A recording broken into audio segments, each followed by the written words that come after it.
And the shot clock winds all the way down before you get one off. That's a bad sign. Nice pass inside from Avery Johnson to Sean Elliott, but he's denied by Sprewell.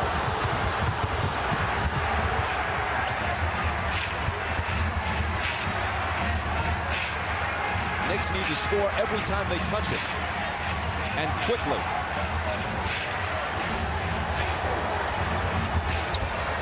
Camden. Not what he had in mind.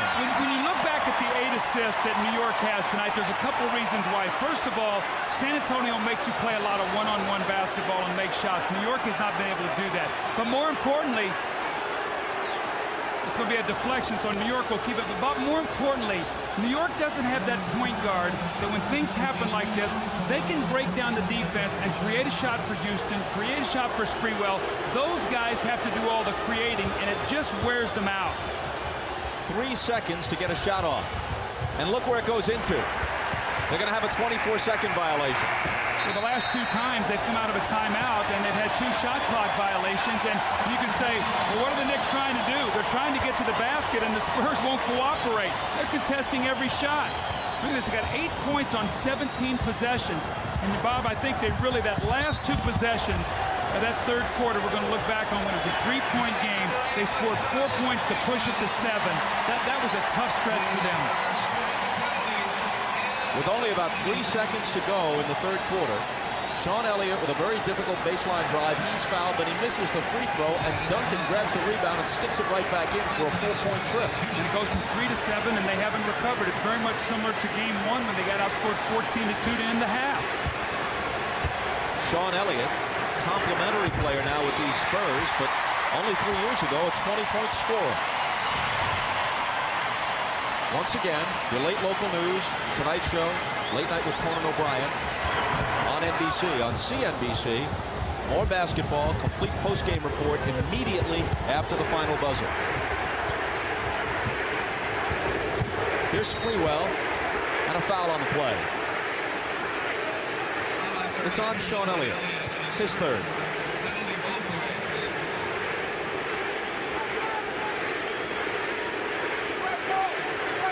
The San Antonio Spurs have closed out all 3 playoff series leading up to this one on the road. So in a sense, their fans have never gotten a chance to really let loose and celebrate, although 40,000 are making plenty of noise here. 40,000 is tremendous for a finals game, but this is not a basketball arena. It was built for football.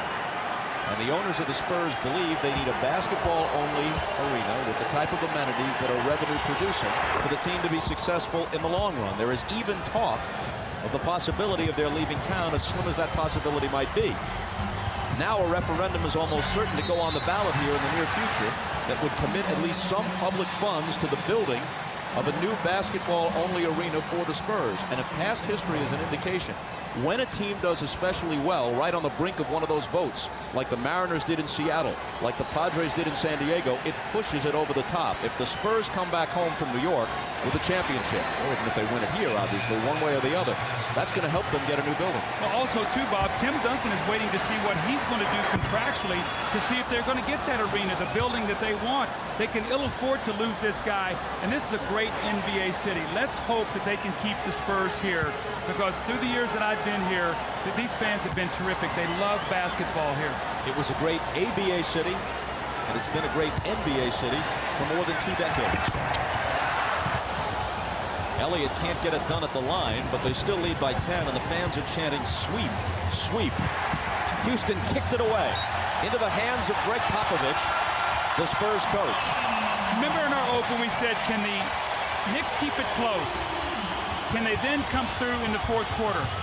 7 turnovers in the fourth quarter, a lot of that fatigue. And Allen Houston and Sprewell 1 for 12 in game 1. In the fourth quarter tonight, they have not been able to score either. Duncan with 6 on the 24, but they're in no hurry. Duncan with 2 seconds to shoot. Avery Johnson did not beat the shot clock.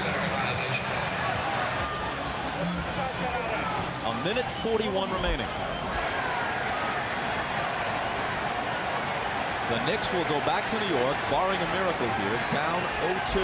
And Bob, there's nothing wrong with their game plan defensively. Look at the score. They got 69 points. Can they find a way to manufacture points? Remember, Portland was held 20 points below their regular season average when they played San Antonio in the conference finals. They averaged 77 points a game. The Knicks are shooting 30% in the game on 23 of 76. Sprewell improves that a bit. Now they're down 8. Mario Elie, good free throw shooter after thinking about fouling him. Avery Johnson to Duncan, and that may spell good night.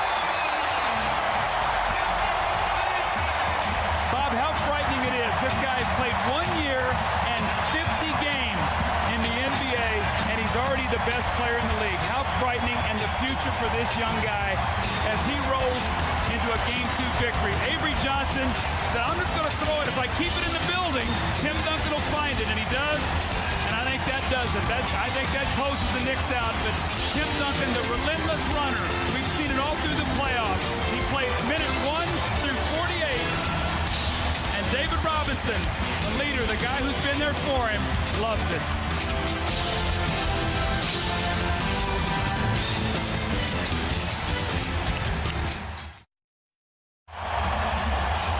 Tremendous ovation just subsiding now at the Alamo Dome.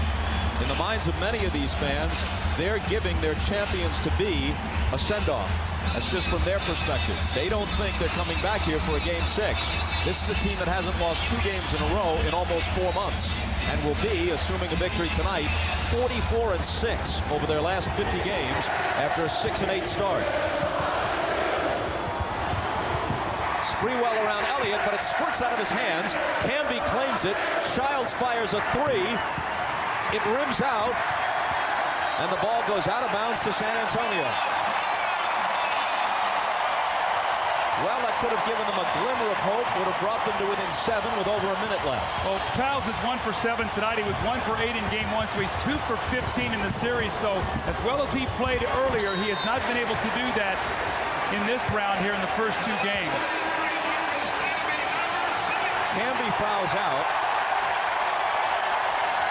And we're looking at the lowest scoring finals game in NBA history. Fort Wayne beat Syracuse in the first year of the shot clock in 1955, 74-71. The combined points here will be lower than that.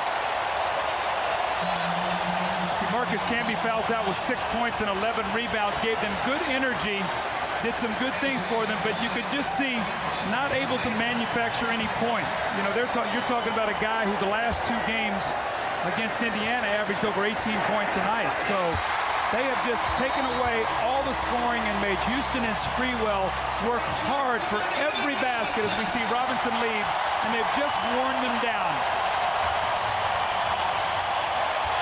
How about David Robinson? 16 points on 8 shots. That's pretty good production. That means 2 points every time he puts the ball up. Inside a minute, after the 2 free throws by Avery Johnson, Spurs by 12. Sprewell leans in and banks it in. He wanted a foul on top of it, but doesn't get it.